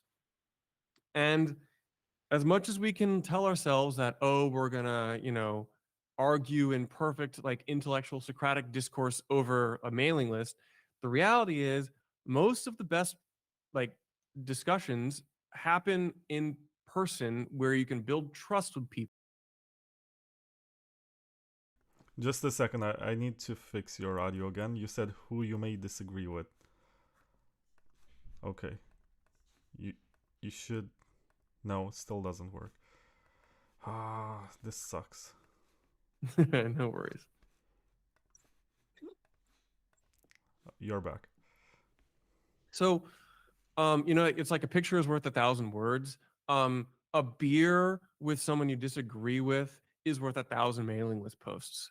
And so, um, we really want to try to bring all these people together, not to create some kind of cabal or New York agreement, but rather to say, you folks at BlackRock, ooh, scary BlackRock, like you need more touch points with people actually building some Bitcoin because now they are in the driver's seat of capital allocators.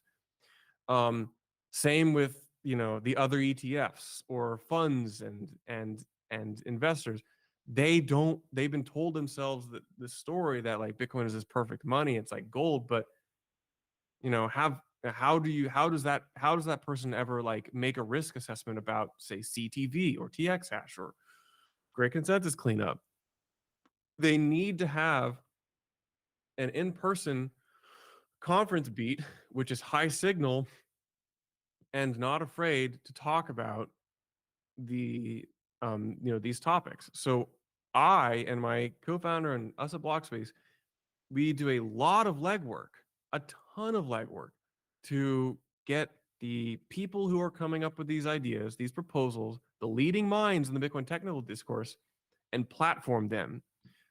And then have them in the same room as people who run mining pools, the people who run the Bitcoin mines themselves, institutions. And we don't take an opinionated approach or opinionated stance on which things are that everyone should do.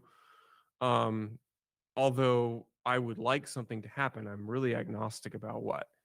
But it's just like there is like this. Used to be conference beats like this, and because of the stress and the challenge of running them, they just weren't continued. So I think in the modern era, we can have a 2 or 300 person conference in New York where all the money is. We have the trust of like the Bitcoin developer world, so they trust us that we're like not gonna, um, put some platform like bullshit topics, and they trust us that we're gonna like give them like agency and like and do our diligence on content and make sure that like it's productive for everybody so that we can have people across the spectrum of Bitcoin.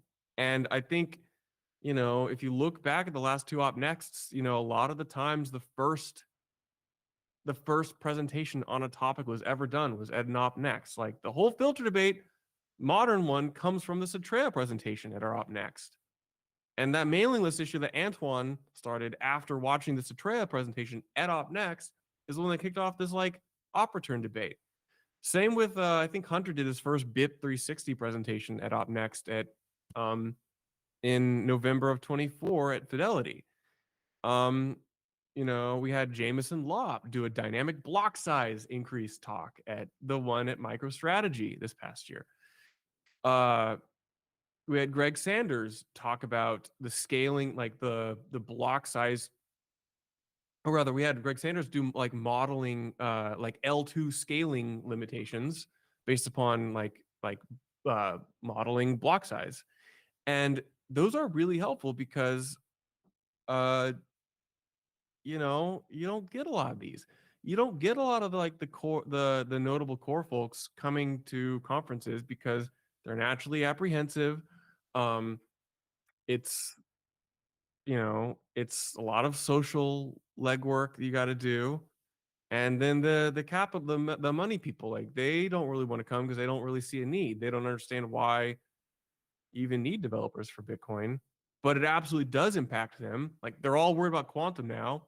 The only way you solve quantum is by entering into this discourse and seeing what like the devs want to do about it, and then giving your own opinion. So these problems don't solve themselves. They have to happen in certain venues.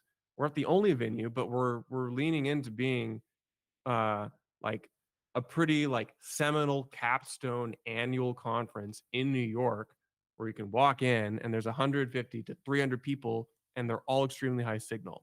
That's our goal.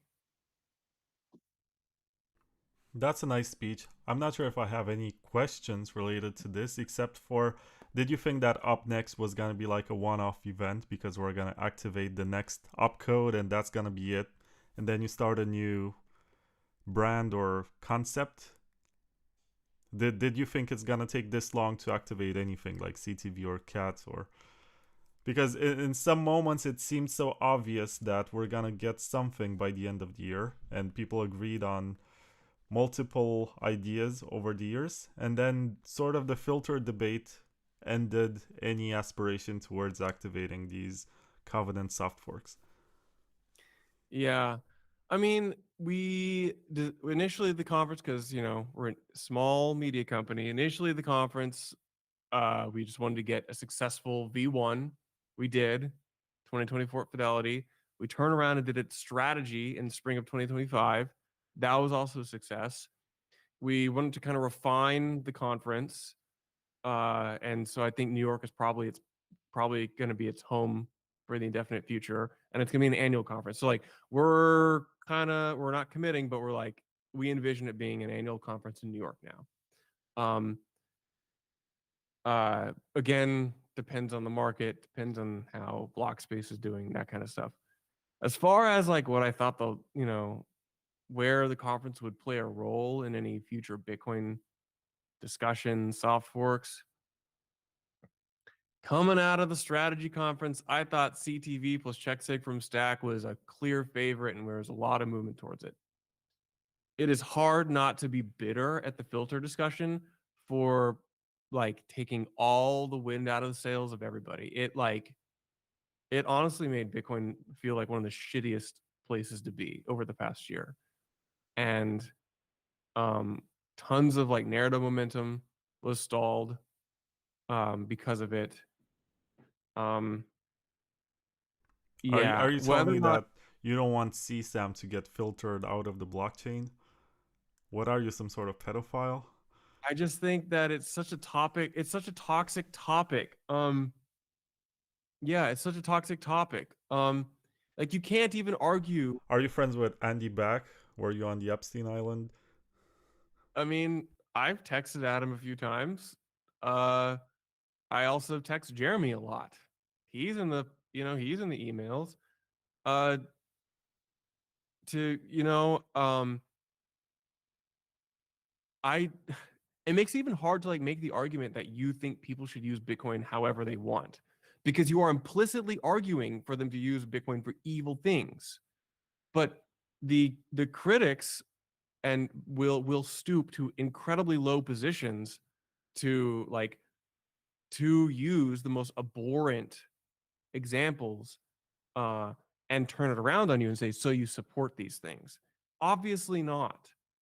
um that is incredibly low, shitty rhetoric.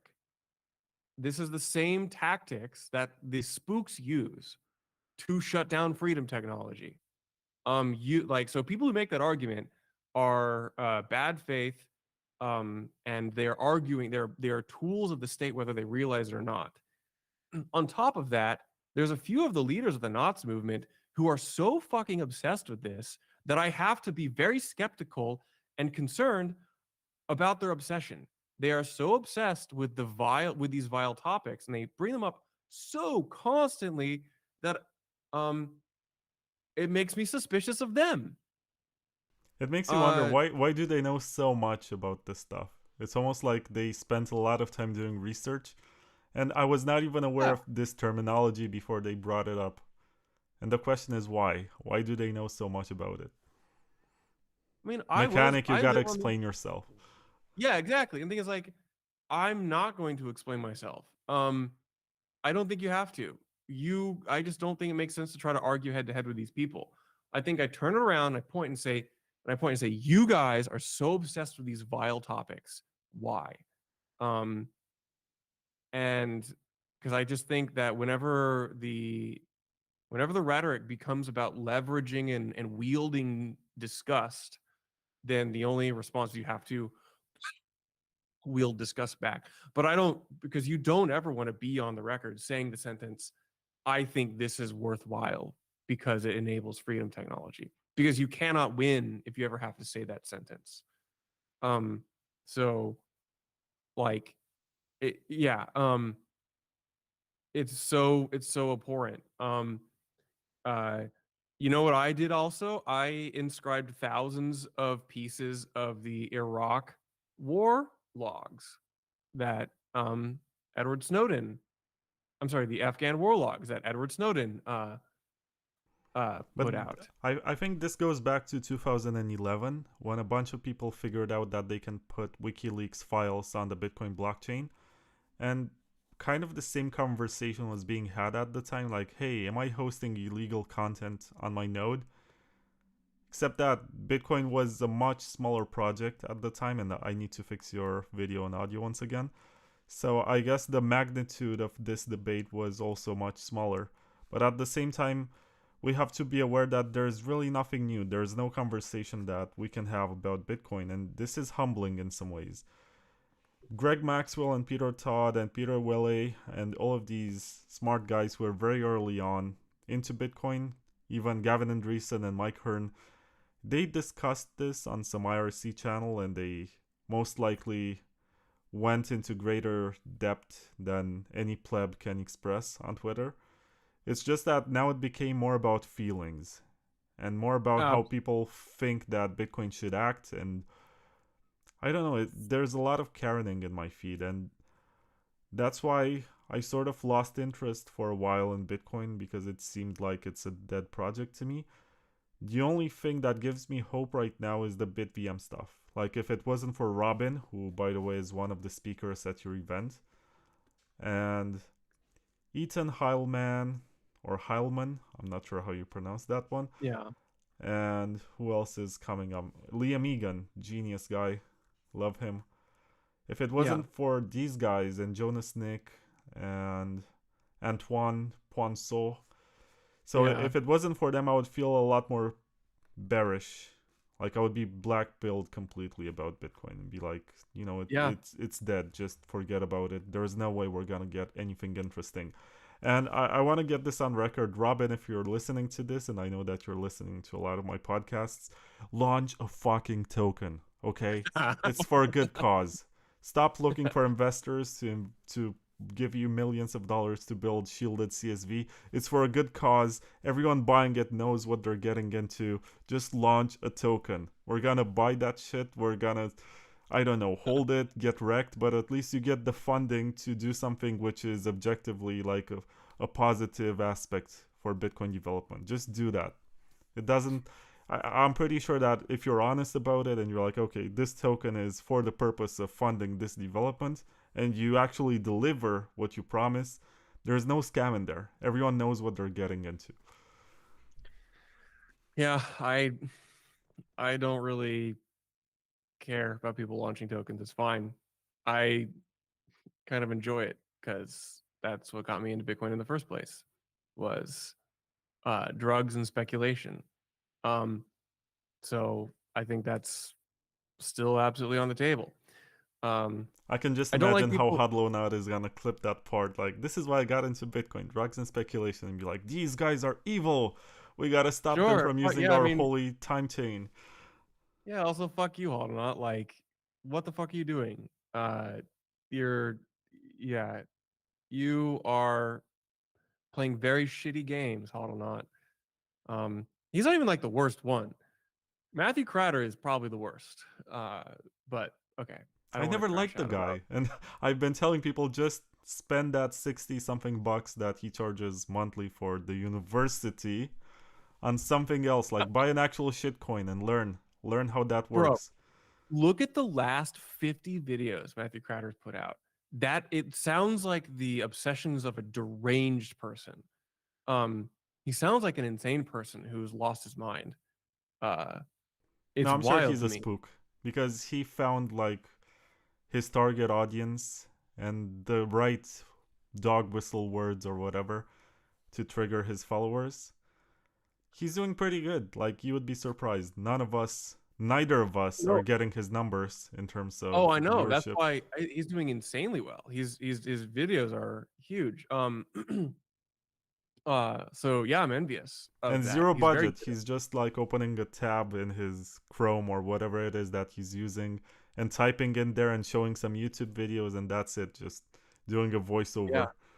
he's very good at it. So I think everyone should learn how like to mimic his style because he's really good at it, and he's worked hard for it.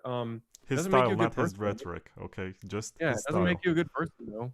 He's a shitty person, and uh, yeah, he's a really shitty person. The stuff he said about like the false stuff and lies he's perpetuated about some people, not really me, but about some other people, namely Gloria, are bottom of the barrel dog shit, like libel worthy actually. So, um, yeah, The worst part is that Gloria gave up the fight, just caved to the pressure. And I don't blame her, but at the same time, I I'm don't either. disappointed. It's just that she signaled to these bullies that they're effective and they matter and their voices are important and whatever. I understand it's been a rough year for Gloria Zhao. It's like that song by Laura Branigan. Gloria, I think they got your number. I think they got the alias that you've been living under. They doxed her and they put her in a vulnerable position, but I Yeah, don't know. I wouldn't have given up. I mean, she tried to be funny, she tried to be open and have conversations, but everything that was lesser popular was used against her. And I do believe that Matthew Crater or Crater or whatever his last name is played a big role in this yeah. outcome. And it's very unfortunate. If I was in Gloria's position, I would just meme myself, not out, but still on the seat of maintainer and just try to play it cool. I think there was like a lot of events that led to this. I think her account got hacked at some point and tweeted about Solana. And even at that point I was like, even if she did not get hacked, what's wrong with tweeting about Solana?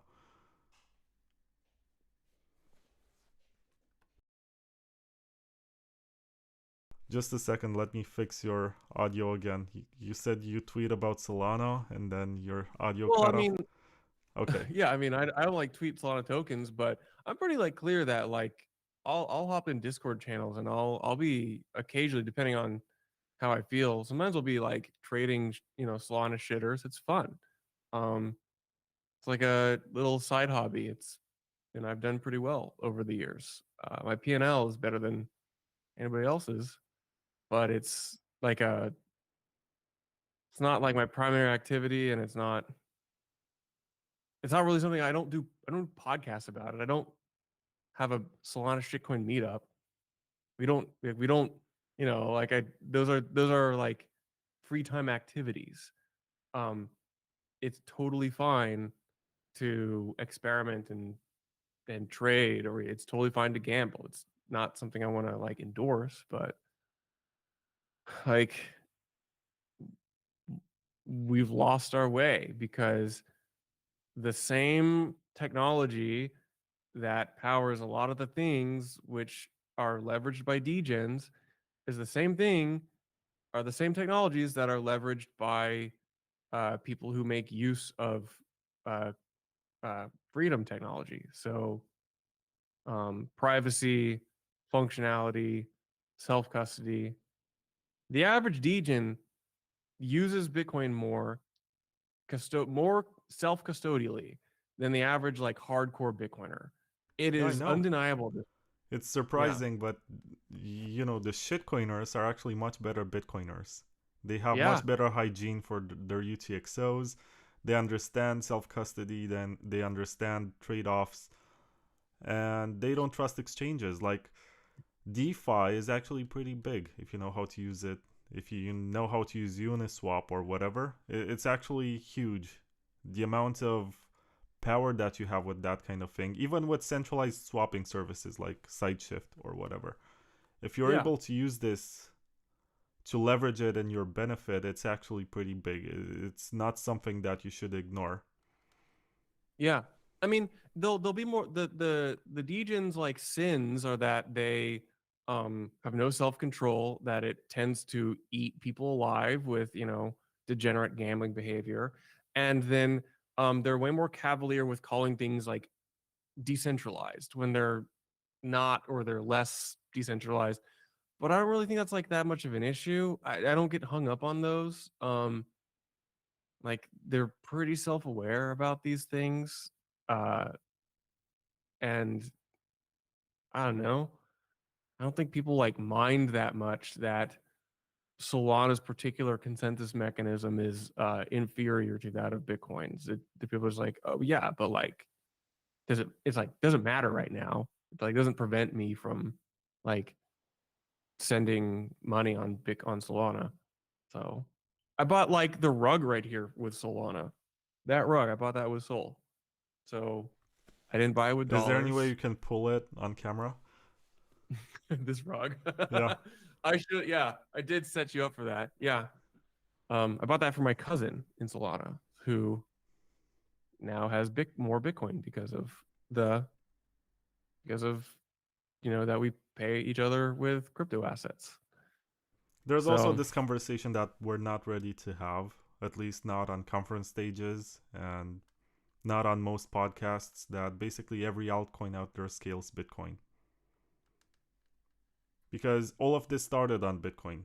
Maybe not too many people remember Counterparty or Omni or any of the meta protocols that even came out last year or something, ordinals and whatever. All of this started out on Bitcoin. And the reason why it did not stay on Bitcoin is because if you recall, I think in the first half of 2018, more than 30% of the block space was taken by tethered transactions. And some Bitcoiners were not happy that the fees are high, so they sort of pushed USDT out of Bitcoin and on Ethereum. And then it went on Tron and Solana and whatever. Now they're trying to bring it back to Lightning, and I think it's been on Liquid for a long time, but the volume is abysmal. But it's already too late. Like, it caught network effect somewhere else. We had something very cool going on, for which objectively we have market data that this is popular and this has a real use case.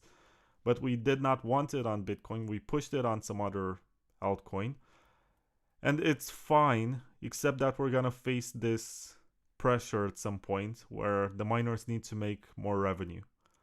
And obviously, the most popular solution to this is to leverage the money printer for the price to double every 4 years so that the miners don't have to think about losing revenue. But if we don't double the price every 4 years, because obviously I don't think once we flip gold or whatever, I don't think there's much upside after that. So we will have to get transaction fees to compensate for the diminishing block rewards, which are coming from the 21 million inflation. yeah, So the question is how? And people are gonna say, don't worry, there's gonna be demand for Blockspace. People will want to use Bitcoin because it's the most secure. They will be willing to pay $100 for a transaction fee, and that's really not true. Like, we have market data that proves that people go to Litecoin, they go to Tron, they go to Solana or whatever just to avoid the high fees. And it happened to Ethereum also. The moment that the fees were high, a lot of its competitors started to get traction. yeah, I'm not sure if there's an obvious solution from amongst the ones that I see out there. I think drive chains makes most sense in the context that at least you're gonna have layer twos that pay the miners, and it's the only type of layer two that tries to tackle this issue. I don't know how we're gonna fix this looming threat because it's in the white paper. It does say, I think it's the chapter that's called incentive, that once the block reward runs out, there's gonna be a revenue that gets generated from transaction fees. Yeah. And we don't have And it. yeah, it's declining. Um, it's declining over the past 2 years, which is weird to say as we approach, closer to 2 decades of Bitcoin now. I mean, yeah, it's hard not to be blackpilled about that. And a lot of people like, man, it's just so frustrating because like Bitcoiners will push back against that and say that's not going to happen. And the thing is, Bitcoiners have been very good about defending against FUD from outsiders. But but these are critiques that those of us in Bitcoin have that we are worried about. Yeah, this is not And Boris I'll give you Johnson or Nouriel Rubini or no, yeah. I'm a Paul Bitcoin holder. Krugman or whatever. Yeah. But this is not the you like I know your retorts. And a lot of people say, well, the difficulty adjustment balances, so we can always produce blocks. I'm like, you are totally misunderstanding the critique here. It is about aggregate network security and the incentive to attack the system. Um, Bitcoin does not go to $10 million a coin and and average network security decline with less hash rate and that be okay. At some point, the incentives will be so off kilter that'll be like reasonable to attack Bitcoin. Bitcoin is not this predestined thing. It has always been about the game theory of the asymmetry to attack the system. And so it's just is wild. And it's because all these people, like all these Bitcoiners seem to like they pat themselves on the back because they figured it out. They read the books. And in a way, they absolutely centered and glued themselves in that little hump in the Dunning-Kruger dip where they just like cannot possibly think adversarially anymore. And that's just blows my mind. I think the most dangerous place to be is to be 2 years into being orange pilled and think you figured it all out, and then stay there for the next 10 years. Uh, that's where a lot of folks are. They got skeptical. They got their airdrop from Trump in 2020, and they read like 3 or 4 orange pill type books, and they heard Jack Mallers speak, and they got so confident about Bitcoin, and they literally they're just absolutely peaking during Jack Mallers El Salvador like Bitcoin conference speech. And then like that was literally the high, and their brains have totally ossified since, and they haven't been able to come up with any new talking points. And now they have no idea what they're doing. And that a lot of people just kind of froze there. And those are the people that you're like arguing against online. They put laser eyes on and leverage their houses according to Plan B's stock to flow. Man, You know, so I'm blocked by Plan B, okay? But I me did too. discover Yeah. very recently that he's still posting. He still has a model which he updated so that he's always right. So it's very funny because he came up with this idea that there's this logarithmic increase in Bitcoin price according to the supply, which is very Yeah. stupid because he doesn't take into account the demand side. He assumes that it's constant just because it's scarce. He got busted at least a couple of times that I know of, but every time he came back with a new model that he improved, quote unquote improved, so that he's always right. And people like that. Like he gets 2,000 likes for a chart picture, which I find very stupid.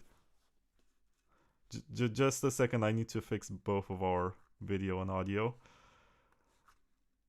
These people who are He's obsessed with Plan B. supposedly some sort of Dutch banker. I think he got doxxed by Corey from Swan, which is not nice, but at the same time, we do have some public information out there about this guy. 2.1 million followers.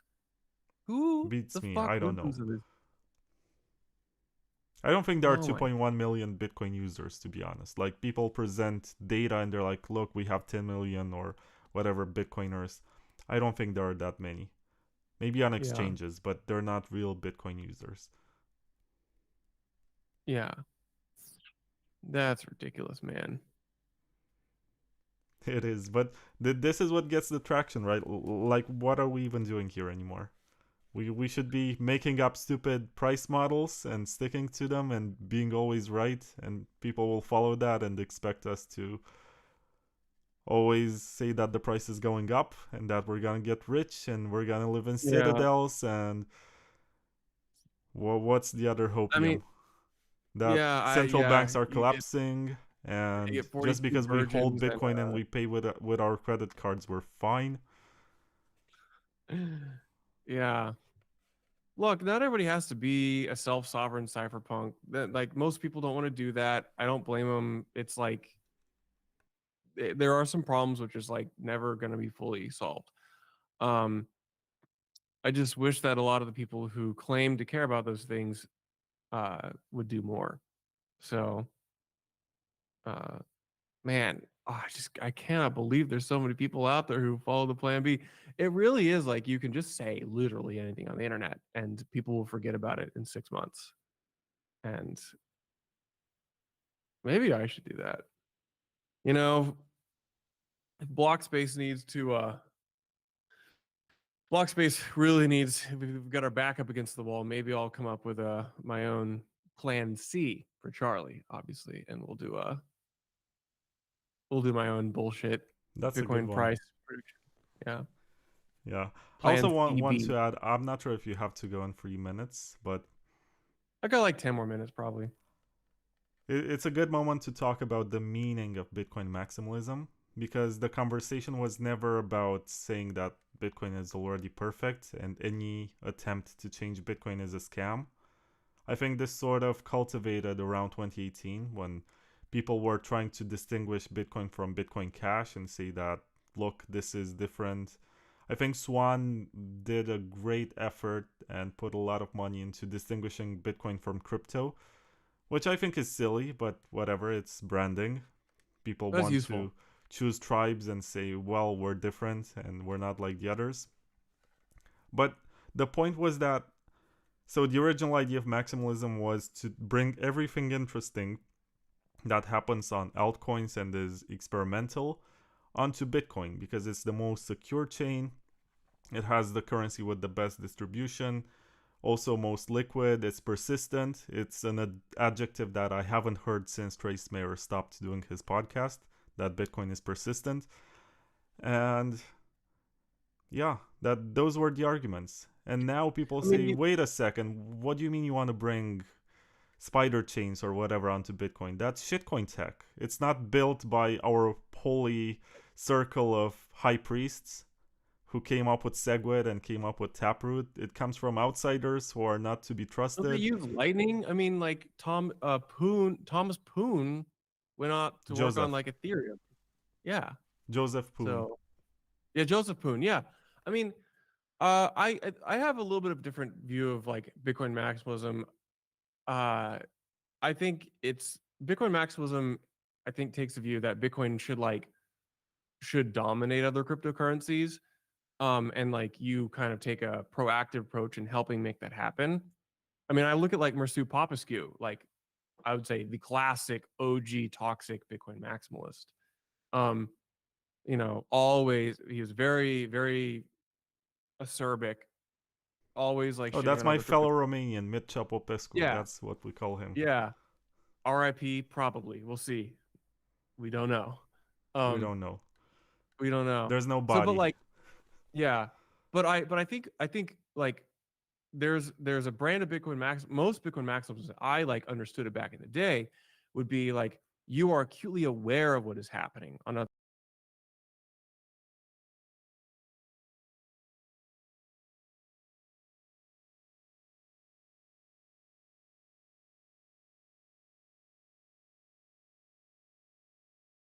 I'm really sorry, Charlie. I need to fix your audio again.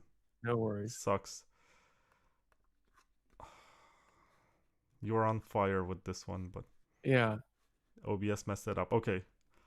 yeah. So I used to think Bitcoin maximalism. I thought Bitcoin maximalism was about studying how other systems work, other blockchains, other crypto assets, so you can critique them better.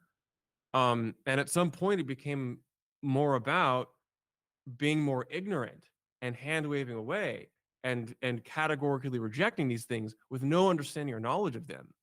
And to me, that is weak. That's not just weak; it's like naive, and you are not just I don't think you're really even a Bitcoin maximalist. You're a Bitcoin cultist at that point. Um, and so uh, I would almost like a return to classical Bitcoin maximalism, uh, which can still be toxic. It can still be Bitcoin only, and it can still be really acerbic and like as a and pretty hostile. But um, it requires uh, awareness and like involvement and not cult-like behavior. And so like Shinobi is a great example of that. Like Shinobi is a great um he comes from the old world of Bitcoin maximalists. He hates shitcoins. He understands how these other systems work. He's a great critic. He can be an asshole. Um, that kind of like, sometimes he's a hypocrite. That's all fine. But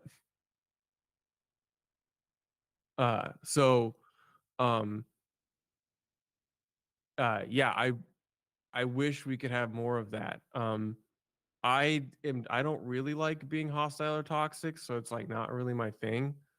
I like to be more of an evangelist than a like than a hostile maximalist. But um yeah, I RIP OG Bitcoin maximalism. There's still a few of them out there. But they're just not very influential voices anymore.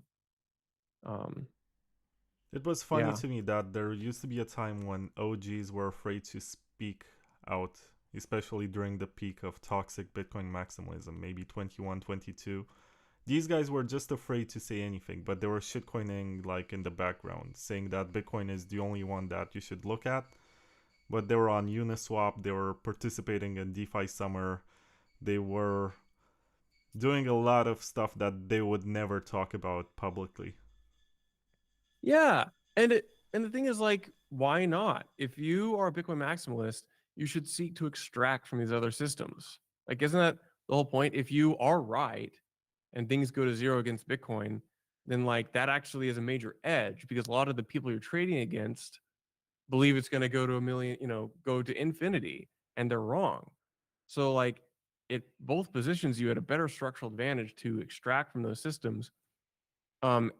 And uh you're already native to the ecosystem. Why would you like deprive yourself of very easy low hanging fruit? Like imagine if you had just taken some of your Bitcoin and like yield farmed on Yearn in summer of 2020, like then that you would have gotten crazy big like airdrops during the DeFi summer. Like honestly shameful that you missed out on all that free money if you truly are one of these smart Bitcoin maximalists who understands the full picture. So I would say go ahead, degen on Uniswap or whatever the popular DEX of the day is. It's free money. Um, I think that I even get Venice, which is Eric Voorhees' company right now, did an yeah airdrop for their token. And some people were too toxic to get something free, which right now is worth quite a lot of money. It was worth less in the beginning, but the token price went up. It's kind of interesting how some people got rich just by claiming the airdrop because they were on Twitter at the right time. yeah, that's pretty cool. I mean, yeah, get the bag. I think you'll also realize how hard it is to execute if you actually get in that world. Like it's really difficult to. It takes a lot of skill and self control to make money in these like speculative worlds. Not like it, it's not like you can just elect to sacrifice your ideals and immediately money comes raining down. It's